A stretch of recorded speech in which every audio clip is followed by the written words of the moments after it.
This is for the record, Wendy Laird with Helen Ingram interviewing Howard Ness on June 1st.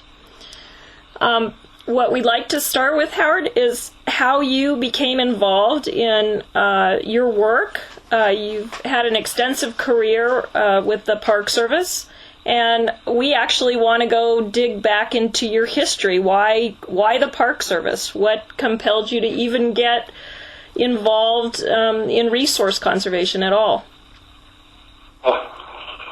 Resource conservation was a vision and actually passion from a small child. Some of us kids, when we're raised, we take immediately and seem to naturally be directed toward the outdoors. We become curious and fascinated by everything, living and not. So it was an interest that I had early on in my childhood, and pursued it throughout my entire life, and until involved in some issues, not with Mexico currently, but here in New Mexico. The career path started really, and I took my first job after receiving my bachelor's degree in biology. My first job after working a temporary position in the Museum of Natural History in Chicago. That was around 1966. My first job was with the U.S. Fish and Wildlife Service as a fisheries biologist in Baja California, Mexico,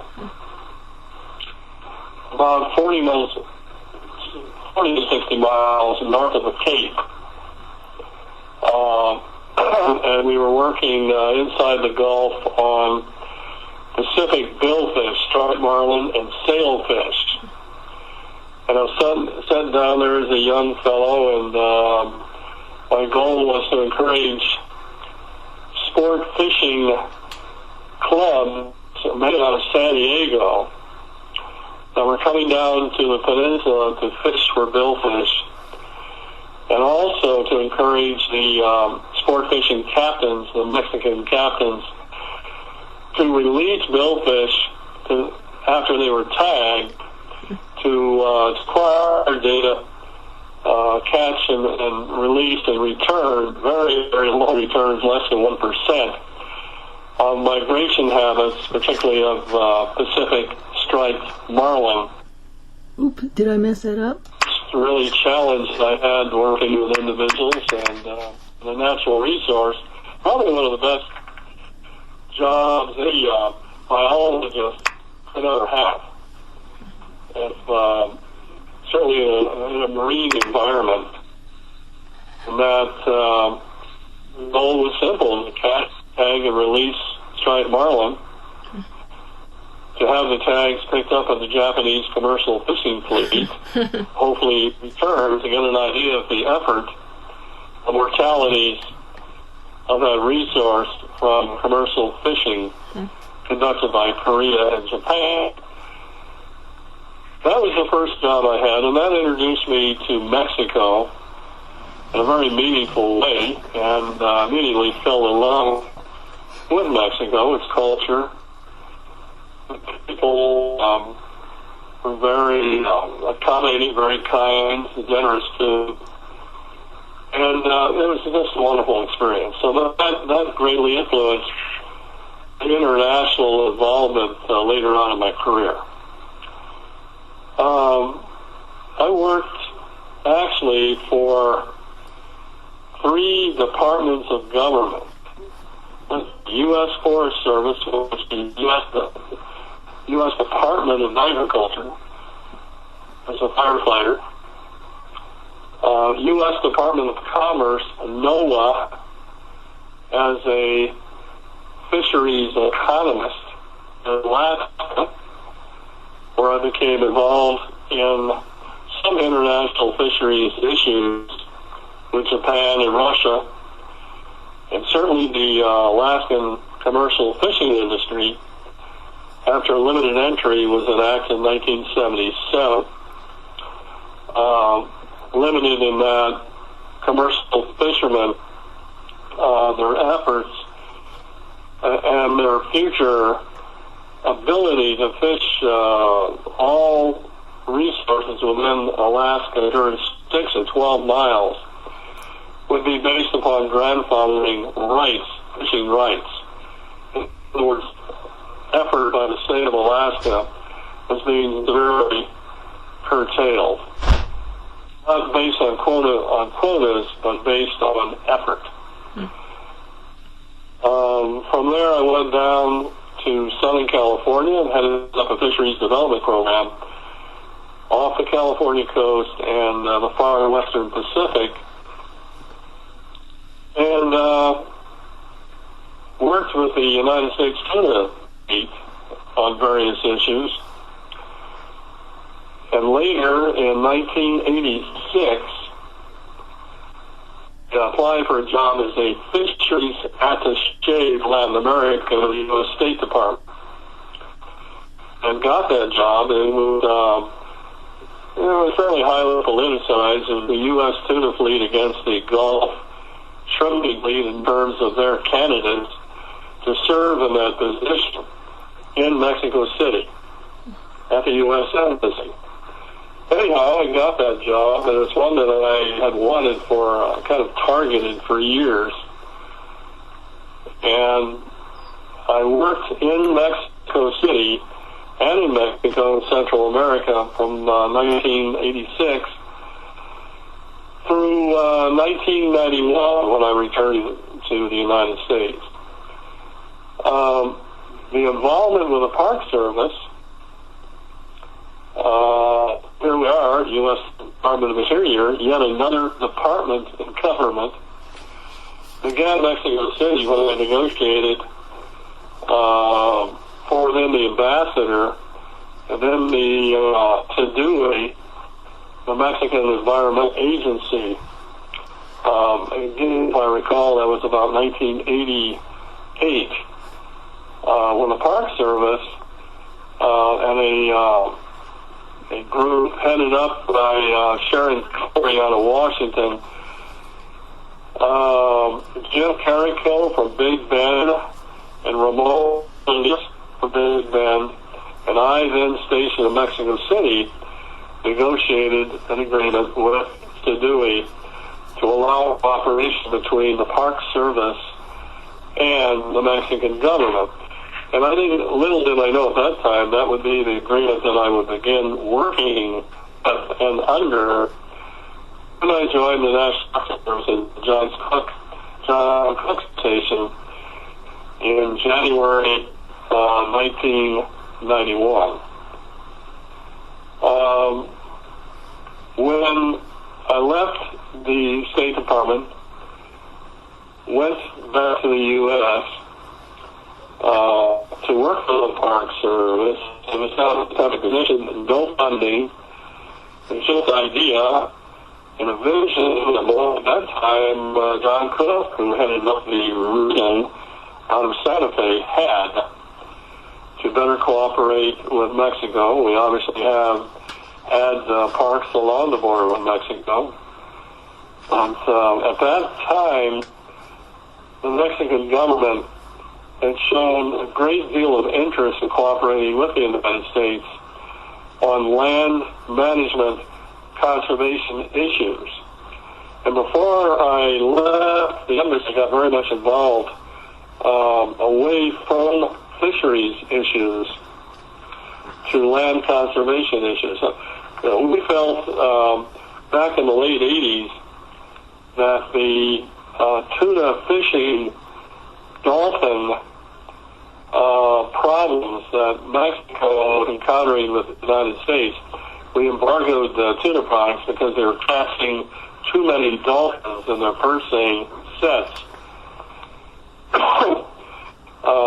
That became an almost insurmountable issue without any immediate solutions. It was just two cultures, two two economies, two state Mexico fishing within their own waters, the U.S. tuna fleet wanting access there, and then going on to the far western Pacific. However, land conservation issues were starting to come together, particularly on the U.S.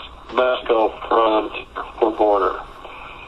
So, starting the program here that the Park Service spearheaded, we formed an office called the U.S. Mexico Affairs Office, January 1991.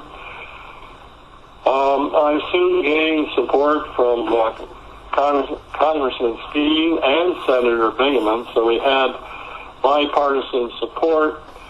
That was a time when the free trade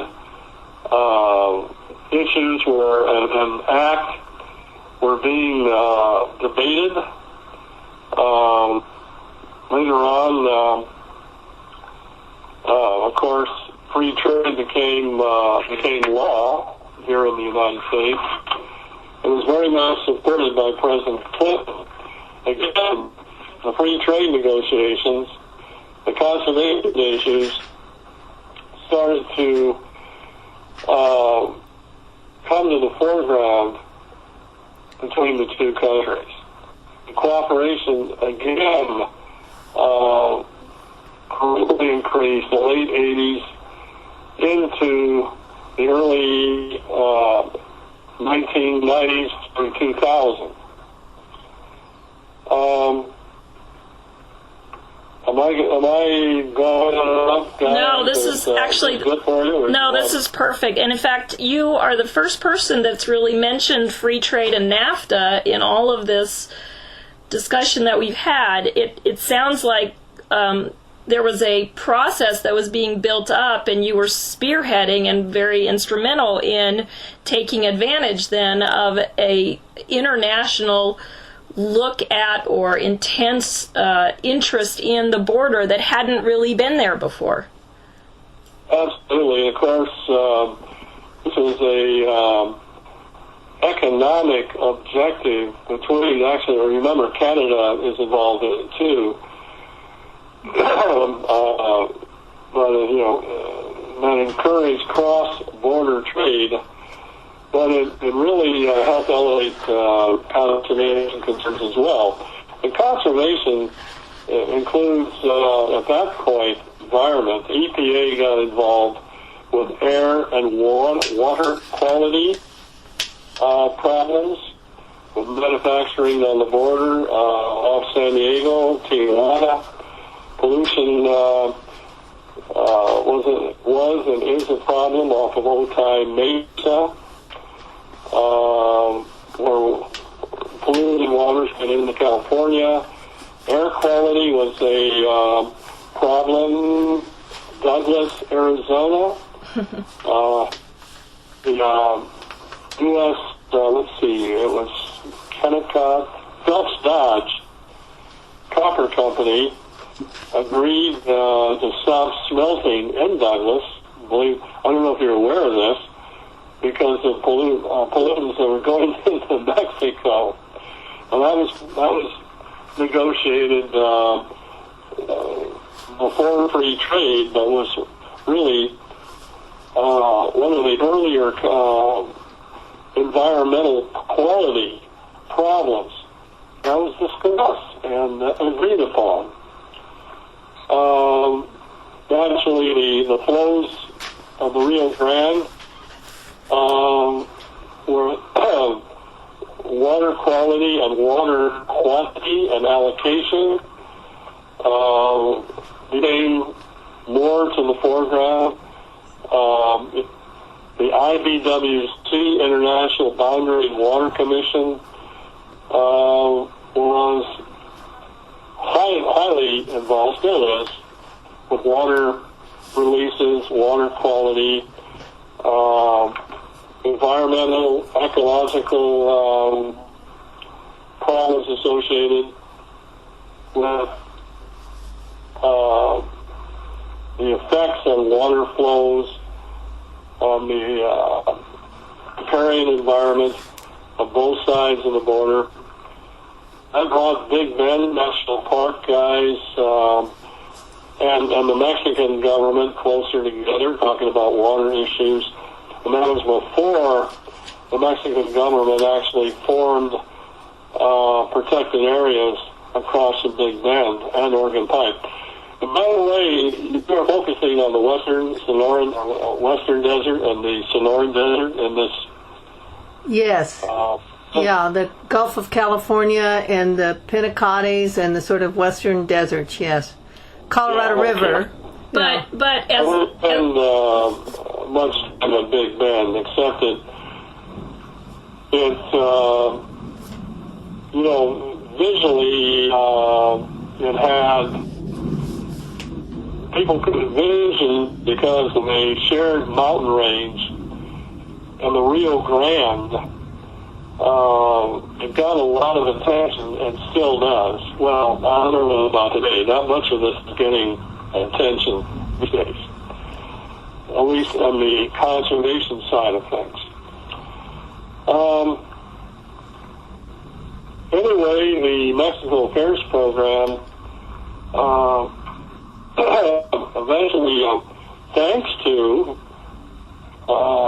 in great part, to the Sonoran Institute, and then Senator DeContini, that supported additional funding for international work along the border. And that gave the program that I headed here some really legs to stand on. We got funding, and Five Cactus received a good portion of it. The Sonoran Desert Institute also got funding, and we got a very productive relationship with the Sonoran Institute at that.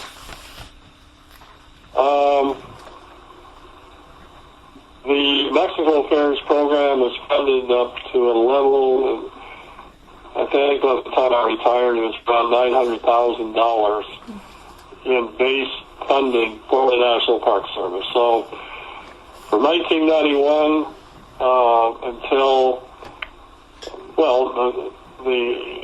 through today, my understanding, we went from zero to $1 million base funding.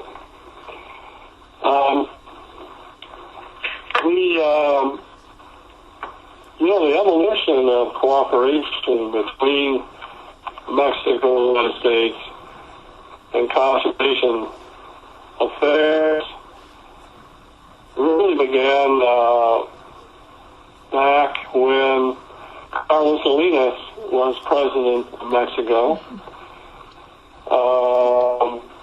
1988, the Secretary of the Ecology and Urban Development.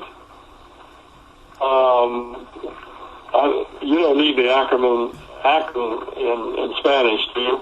No, we've got it. Anyway, obviously that's Secretary of responsibility with urban development, showing that the ecological or the ecology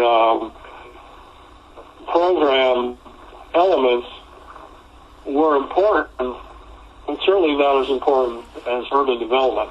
And by the way, tying urban development to ecology exists in Mexico to this day, meaning that they passed an environmental law, and I don't remember the year of that, guys. I think it was, again, probably 1988 in that era, before 1990 for sure. But the environmental law, which then formed the Secretariat of Senamanap, the Secretary of the Environment, Protected Areas, which included national parks and other forms of protected areas. The environmental law requires Mexico to take into account the cultural and economic and sustained economies of rural communities. Very, very different than environmental law in the United States. I believe the Mexican government, in a great sense, learned from, let us say, our admissions and our environmental laws and regulations that require the United States various agencies to manage lands here in the United States of America. We have agencies, some with overlapping jurisdictions. We have battles ongoing that are ongoing today between users of land and land's resources and management agencies that you guys are very aware of. And particularly under the Babbitt, when Secretary Babbitt became the Interior Secretary, we got into some very intense land management battles, particularly between the lumber industry, but most of the U.S. livestock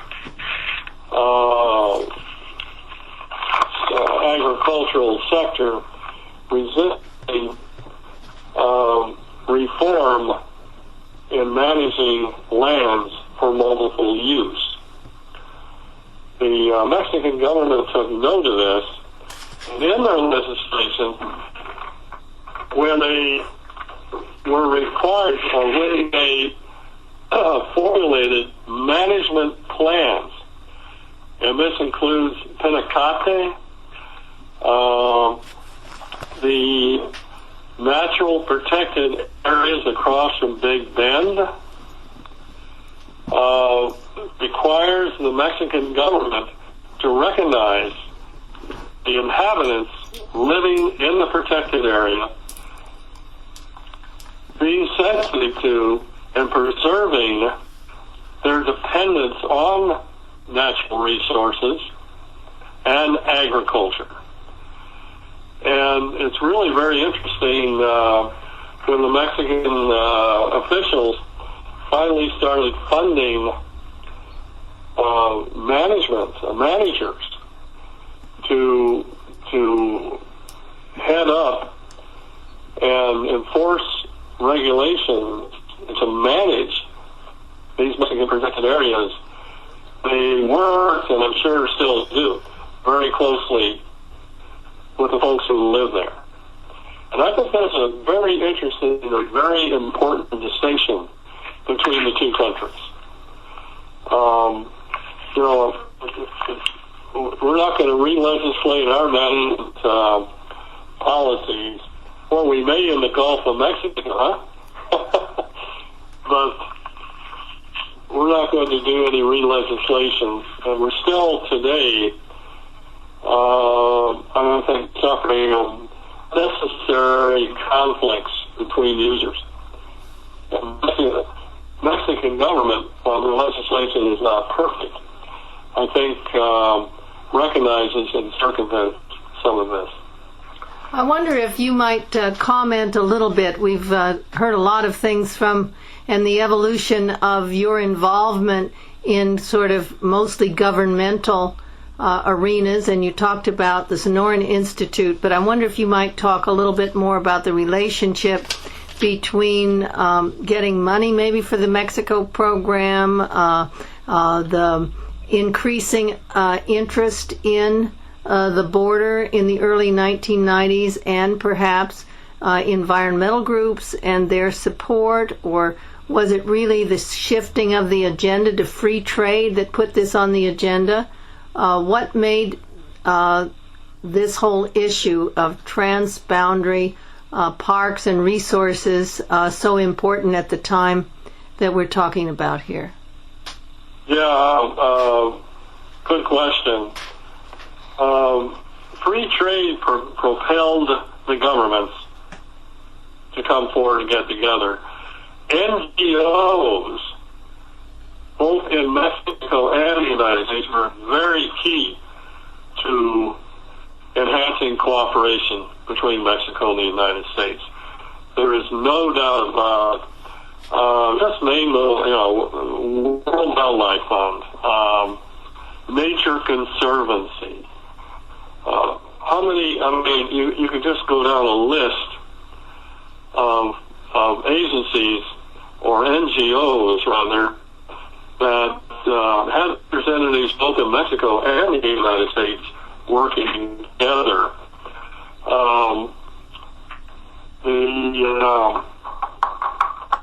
I'll come back to that.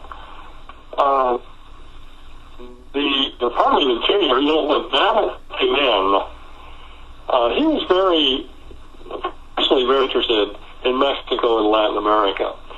So he encouraged his undersecretaries, whomever, Director of Fish and Wildlife Service, Park Service Director,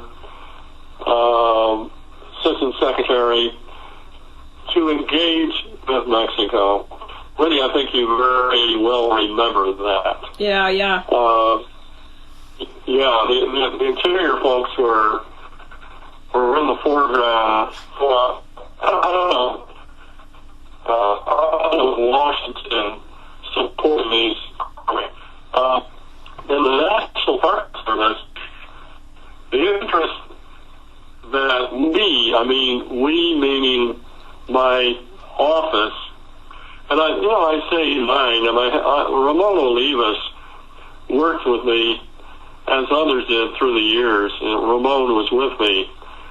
And, this was not Howard Ness, it was Howard, Ramon, and others. It was we that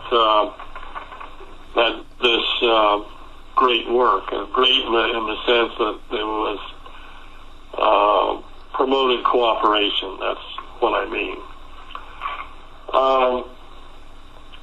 Anyway, I kind of lost track. That's okay. I think you're leading into another one of my questions, which has to do with the relative role of people and institutions. You just said it's not just you, but it's you and company. But in some ways, I expect you led that and was the mentor of that. And as we look around at other activists in the region, it's often a major professor and their student, or the head of an environmental organization and the kind of staff they collect. Or my favorite example is Wendy Laird and the number of people that she involved. How would you sort of strike a balance between the sort of effort of individuals and institutions? You got me back on track. I was going toward how I got support really within the region of the National Park Service. Sure, I had at that time a very strong career third-generation Park Service employee behind the program. But I had to, within the National Park Service, I had to gain the support of the superintendents. Superintendents, again, as Wendy, I'm sure Wendy knows, they are the forefront and really the ground that the Park Service operates from. Mm-hmm. And if you don't have the superintendent's support, you don't have anything. Yeah. So my strategy early on was to get their attention, get their support, try to get those guys and gals their interest, no matter where their parks were located. We have a program today at White Sands National Monument here in New Mexico that cooperates with Cuatro Ciénegas, Mexico, in a park that has similar resources. But they're even a long way from the border. Well, they're 50 miles. But we tried to get our U.S. Park Superintendents interested in Mexico. And that was part of the fun of the program, because that involved educating our own people.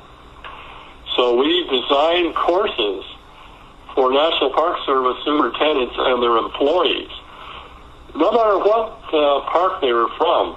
We had folks from Glacier National Park who work with Canada come down and take these courses, although they were focused on cooperation in Mexico.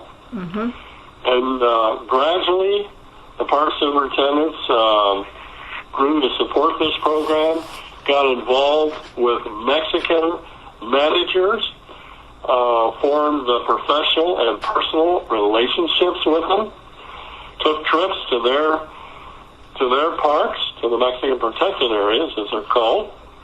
We would invite the Mexican managers and their staff up to tour our parks, and we formed what we called a Sisters Parks program. That was very successful and remains today, as far as I understand, still fairly successful. And in that funding through the National Park Service, most of it, though, goes directly to the parks for their involvement with Mexico. So that internally within the Park Service is how the program got its inertia, its support.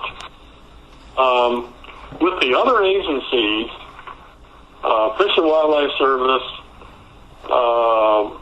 there's a gentleman, I don't know if he's probably not retired yet, Herb Raphael. Herb Raphael? Okay. Yeah.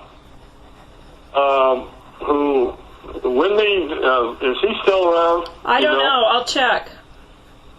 Anyway, he headed up the U.S. Fish and Wildlife Service program.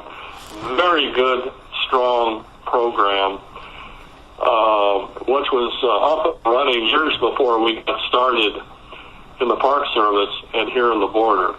You know, the program we started here was unique for an international program because it was on the ground. It was on the border. Other governmental international programs were all conducted out of Washington. And we were very proud of our strategy and very, frankly, strong-headed in wanting to make our own decisions and fund our own projects where we live, on the ground. Anyway, Herb was quite helpful and cooperative. We had a few joint projects with the Fish and Wildlife Service. The other agencies that were becoming involved, the Bureau of Land Management, Fish and Wildlife Service, certainly locally out of Region 2 in Albuquerque, initially under Mike Spears, had folks on the ground that were working directly in Mexico. Beaumont, as you know, Wendy, started going down to Mexico and was their international representative. They're out of Phoenix. Bureau of Indian Affairs, BIA, 63 miles of border with the Tohonan Nation, and having other Indian groups, including in Texas, that have cultural ties within Mexico, started to become involved. So we formed the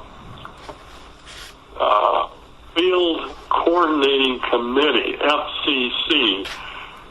And have you talked to Beau McClure, guys? I haven't been able to find him. Do you have a contact for him? No, I sure don't. Wendy, I suggested earlier to you. Childress, yeah. Yeah, and I will contact him. Howard, we've done 18 interviews in the last 4 days, so I haven't had much time to follow up on some of these contacts. Probably getting a little tired. Actually, it's been amazingly inspirational. Okay. Anyway, we formed over a glass of wine in Olive Garden in Phoenix during a meeting with an undersecretary, and by God, I can't remember her name. Maybe Wendy would remember her name. It's funny that it just escapes me, but she was a valid person that had some of her folks get involved with us to try to focus the various agencies of Interior on the border. Well, they didn't have to try with us. We were already there, and therefore assumed leadership at that time, we, meaning the Park Service, to work cooperatively with the other agencies. So we came up with this idea to form a group of agency representatives and call it the FCC, and have the group co-managed. So you didn't have a single agency head leading it, which would, be much harder, obviously, to gain cooperation from other agencies. Say if I would have headed it, it would have been really hard to get BLM and Fish and Wildlife Service, to go meet with the supposedly elected head of the FCC, Howard Ness, of the Park Service. Wouldn't have worked. So in some sense, the Secretary's involvement here and the design of that field coordinating committee was important. Very important, extremely so. We in the field came up with the idea.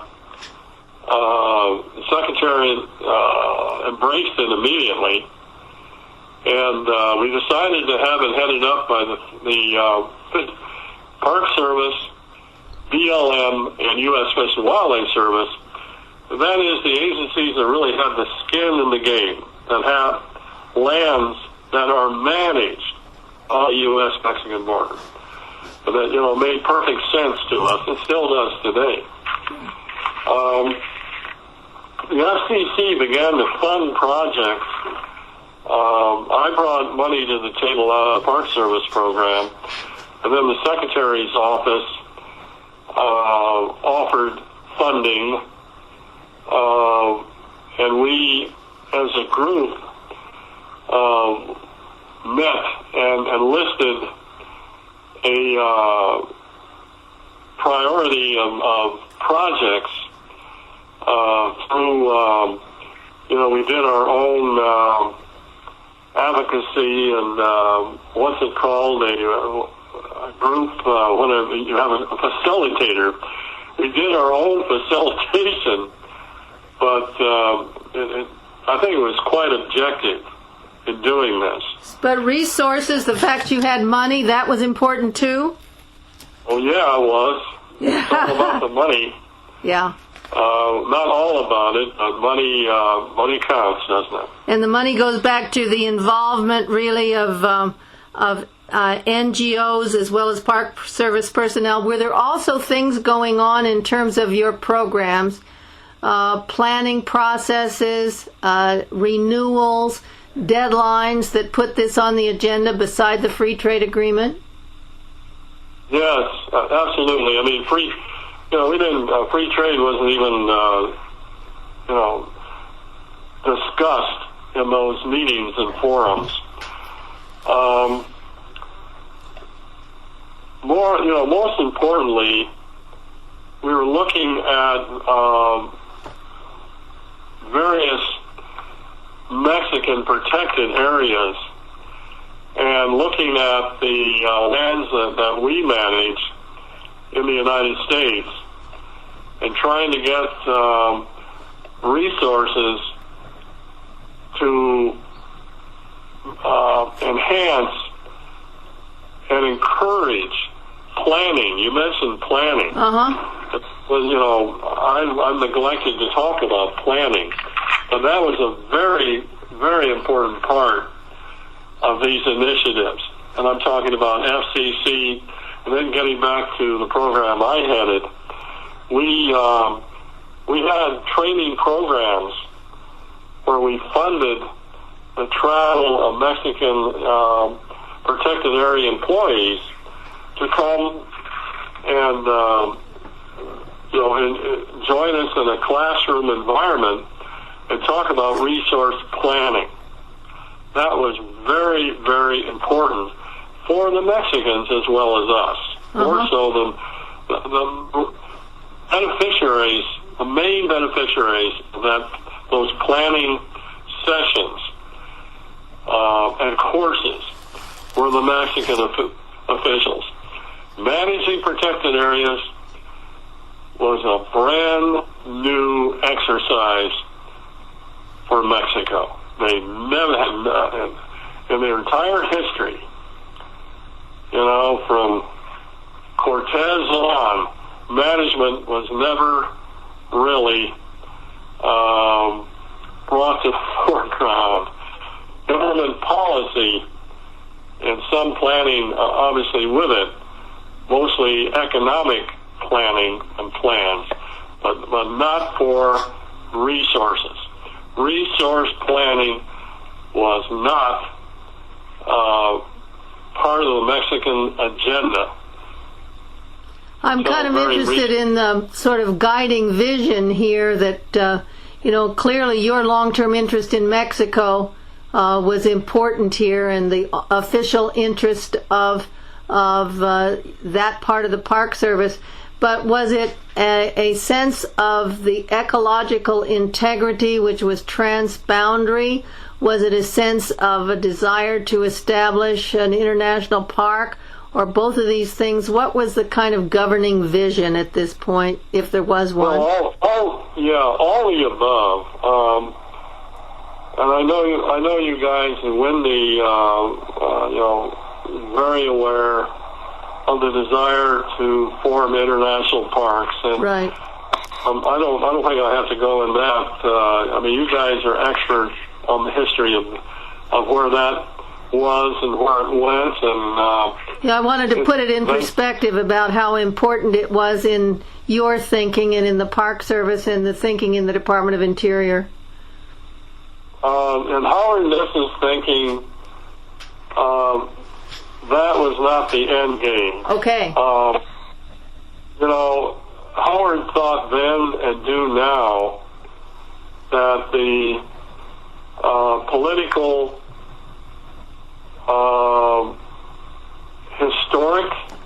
historical differences between Mexico and the United States are so great. Then they were, let alone now, when we have hundreds of miles of fence, which now, look where we are now. But even then, the differences were so great that going toward joint international management seemed almost impossible to me. Mm-hmm. So my goal, and I never discouraged it. I always encouraged it. But to me, the effort to increase dialogue and provide forums for us to talk to each other and cooperate was the most important. But the administrative policy of forming international agreements to co-manage land across an international border can be a barrier once you get into the political aspects of it to cooperation. Okay, then would I be fair to extrapolate that these professional relationships and the level of professionalization and expertise within Mexico is one of the outcomes of your efforts that you feel best about? Yes, absolutely. Absolutely, no question. That is, we have created professional partnerships. Some have turned into friendships.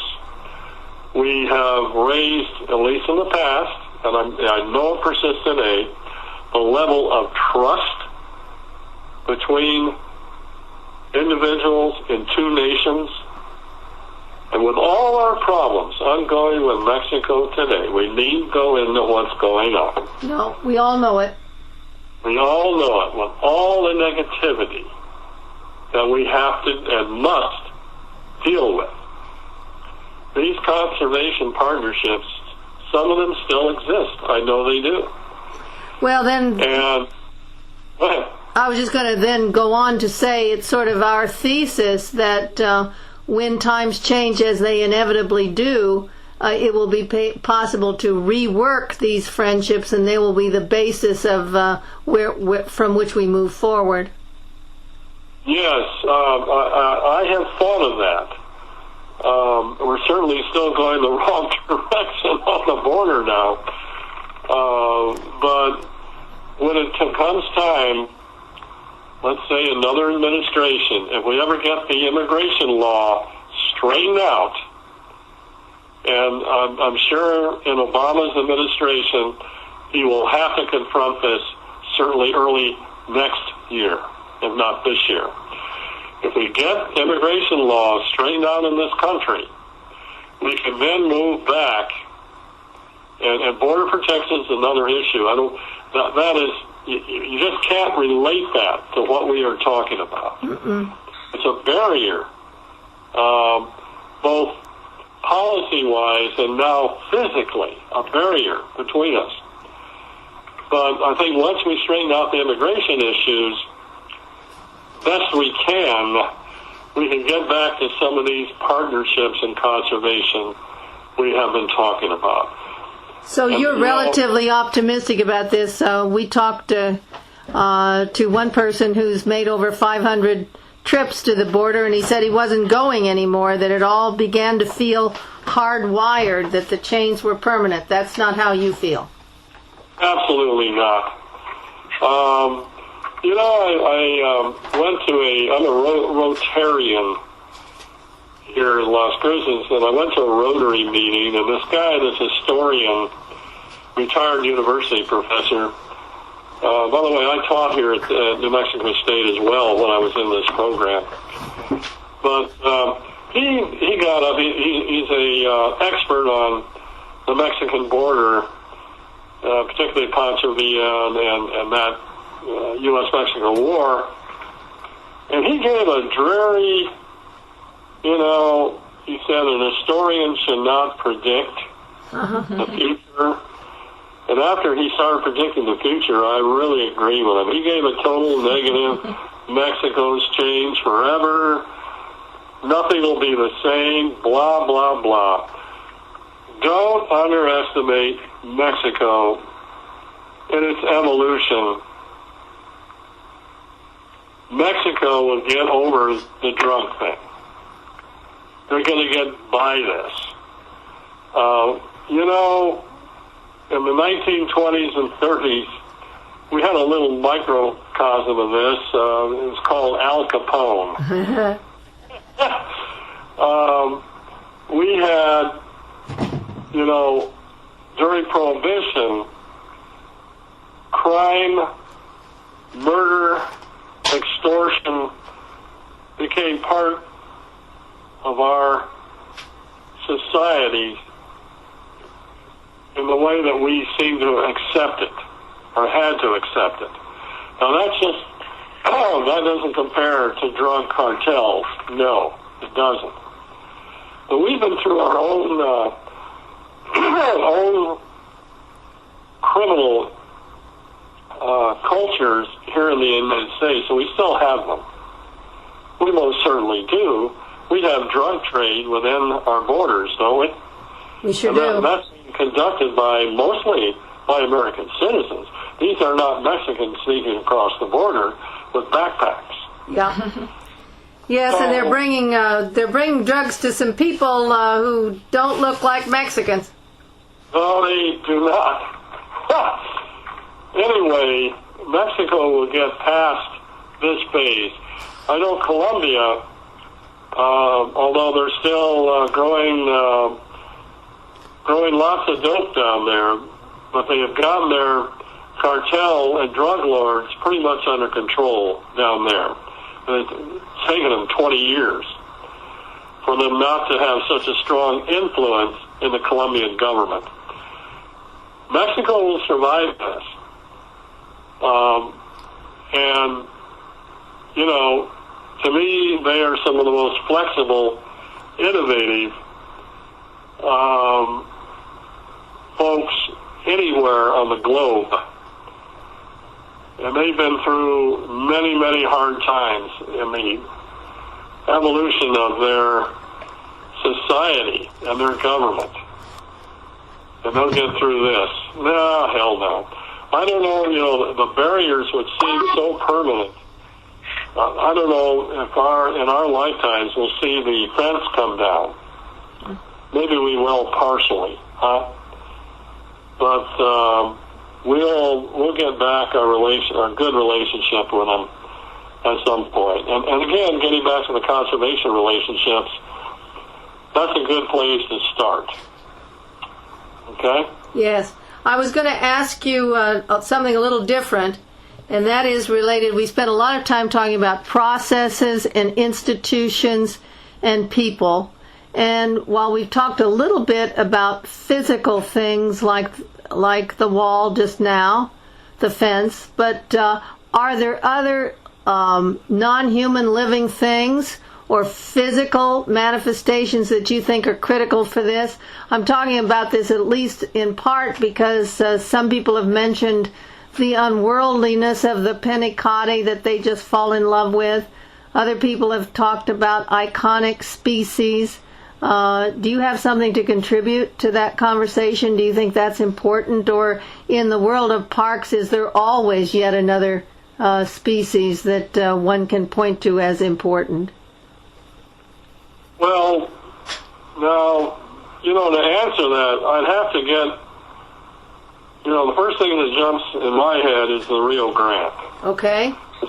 But see, I'm out of here, and this is, I'm not commenting or criticizing, but that gets it out of the realm of the Sonoran Desert. Right. No, it doesn't matter because the Rio Grande is just as much a binational river as the Colorado, so either one will do. Yeah, that's right. And, you know, the Colorado did not jump into the foreground of my mind when you asked me that question. But, yeah, good point. I guess we sort of share the Colorado. Mexico doesn't get any of it. But well, not if we can help it. But the Rio Grande certainly is a shared resource. And the images and the physical, I mean, the presence of the water is there. Yeah. And very symbolic. You know, I have a story about the Rio Grande. The governor, in 1988, the governor of Coahuila, Mendoza,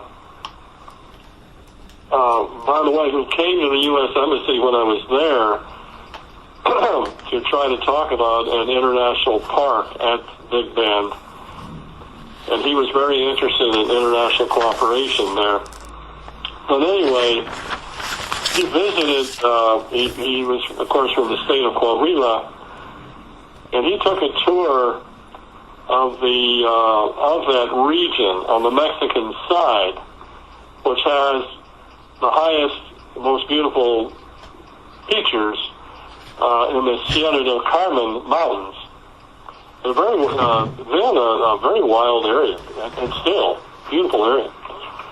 But anyway, he came down to the river and across from Big Bend National Park, and there's a guy on the other side, and he wanted to go over there. He was wondering if he could wade it. And he hollers to the guy on the other side, on the U.S. side, he said, "Is it safe to cross?" And the guy said, "Yeah, after dark, no problem." Yeah. You know, there's a lot of symbolism there, and you can visualize the river, and certainly goes back to a better time in my view, between the two countries. Yeah. You know, Howard, I'm reminded that one of the things that's come up quite frequently is this training, inculcating, acculturating Mexican researchers who then come to the States. You know, they're with Bill Shaw or Bill Halvorsen or, you know, Irv Zuby, remember him? And then go back to Mexico in positions of power. You were reminding me that you had played that role as well, both bringing young, aspiring individuals from Mexico up and serving as a venue for them then to be trained and for the relationships to be established. And I guess what we've heard, and I'm wondering if you could speak to this, is that interchange has created a young, vibrant, educated conservation corps of Mexican nationals who then have been placed in positions of leadership and power and moved forward, probably, if more maybe than even the money, the ability for us to bring these things in a binational context. Do you have any? Well, no, I mean, you said it all. I don't have anything to add to that. That's what's happened and is happening. And, you know, you said young, educated, enthusiastic.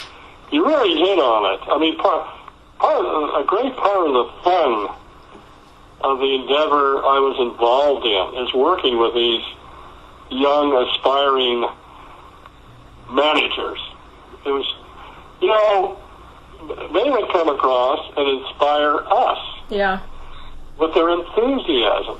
And, you know, they were doing it and are managing for Mother Mexico. And it's the way we used to do it. You know, these are the attitudes we used to have in the earlier part of the last century. All the way through late, 1900s. It was a privilege in the United States of America to be able to go into conservation work. Well, hell, when I was a youngster as a firefighter, I'm getting to be an old guy now, so I have to give away my age, but in the, early 1960s, I went to firefighting school. This is out of Reno, Nevada, obviously. And we went to a firefighting school, and these old white-haired guys, forest supervisors, whatever, came up to a rendezvous, and we had a campfire, and these old boys were, and then all guys. There were very few women involved, as there are now, which has been a very good move. In Mexico, too, there are lots of young women involved in managing. Right. So anyway, we're sitting around the campfire, and boy, I listened to these old guys talk, and I thought, oh, wow, I want to be, when I really grow up, I want to be just like they. And in those days, again, it was more of a patriotic endeavor here in the United States. And you had the respect of the American public when you were a manager. No matter who you were, they called everybody a forest ranger in the federal government, whether it was Park Service or not. Everybody was a ranger or a warden if you were a state employee. But the Mexicans, although are half a century behind us, I will say, came in with the same attitudes and the same respect from the Mexican public, I might say. It was really kind of refreshing working with them because of that. So, no, Wendy, I can't add anything to that. That's exactly what happened. And again, I had comments made to me by park superintendents. gosh, boy, I enjoyed listening to him or her. They're so enthusiastic, and they're full of so many ideas. They don't have much money to manage, but they're so creative. Yeah. The Mexican people are anyway. I mean, when you don't have much, we used to be as a country a lot more creative than we are now, too, and self-reliant. I wonder if we could speak a little bit. I was just going to ask if we could speak a little bit about the kind of characteristics that lead to people who play roles like yours. Clearly, bilinguality is one thing. And I'm hearing in what you're saying this real appreciation for Mexico, admiration for Mexico. We don't always hear that, but it's clear in what you say, that sort of belief that they're going to transcend their troubles, a kind of optimistic look. Are there other things? I suppose some things come with the territory of being a federal employee. You've got to be sensitive to the politics. What other things? What was the word after? I heard politics, but you broke up. Go ahead. Okay, I was just saying that if you're going to work in a binational context, you have to be sensitive to the politics. Are there other things? Of course you do.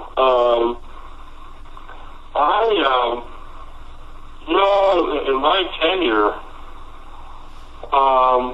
again, we hit the zenith of cooperation. So, American politicians, congressional folks, all up and down the border, were supportive of what we were doing. Both parties. So, I just didn't really worry much about it. I had great support even down in Texas and certainly in Arizona. You guys in Arizona. Yep. For what we were doing. It just was something, now that you mention it, I just don't remember having anywhere. I was over with my agenda. It seemed to be well accepted, supported, very well supported. Not like now.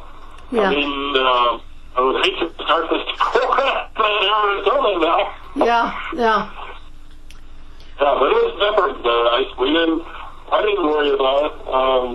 I certainly kept in touch with our congressional delegation. You can be very sure of that. Made them aware of what we were doing. That was one of my jobs. And we even, when Bush first came into the office, and remember, Bush was working with Vicente Fox. And they were amigos. I mean, he went down to Vincente's ranch, and Bush had a very good perspective on Mexico. He understands Mexico as well as any politician. He has fewer hang-ups, or did, about Mexico. He was a very perfect, guys, a perfect president for cooperative endeavors in Mexico.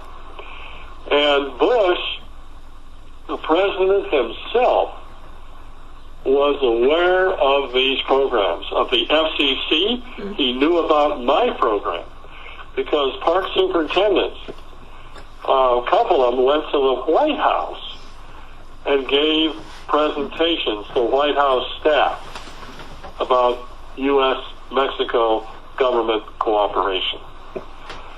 Then what happened, guys? September 11th.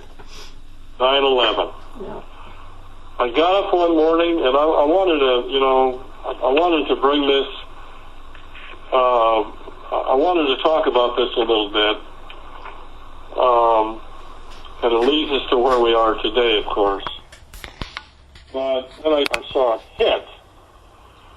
I knew that it was the end. We somehow knew.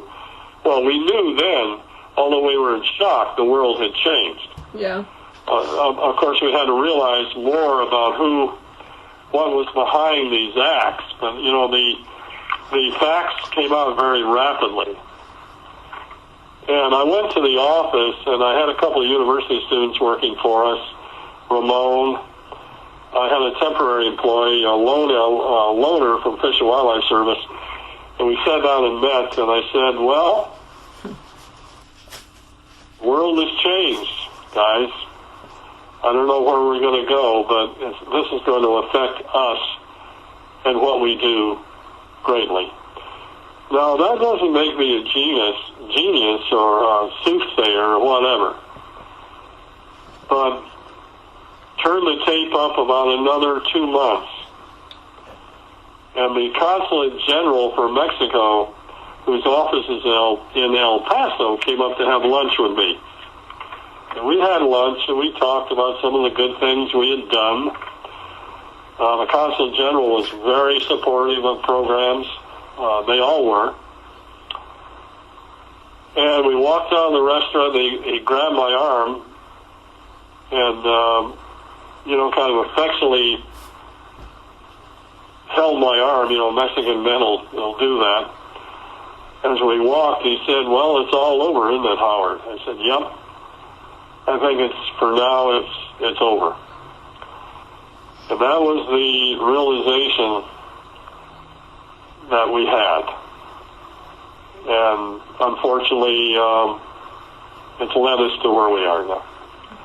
So that's kind of a negative. I mean, I'm very positive, very positive, forward-looking person. Always will be. But in looking back on rapid change and what happened to all of us in a relationship with all foreign countries, but particularly Mexico, that was the turning point. Anyway, yeah. Well, on that. Yeah. Well, you said a lot of positive things that balance out over the long term. You see things as much more positive.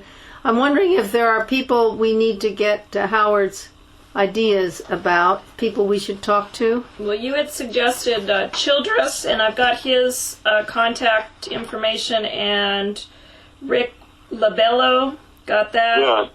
And then you mentioned a couple more people today. I'd really love to track down Bo and Harold, actually, but we'll see. He lives in Green Valley. He retired there. He was in his 50s. Bo McClure? You can probably find him there.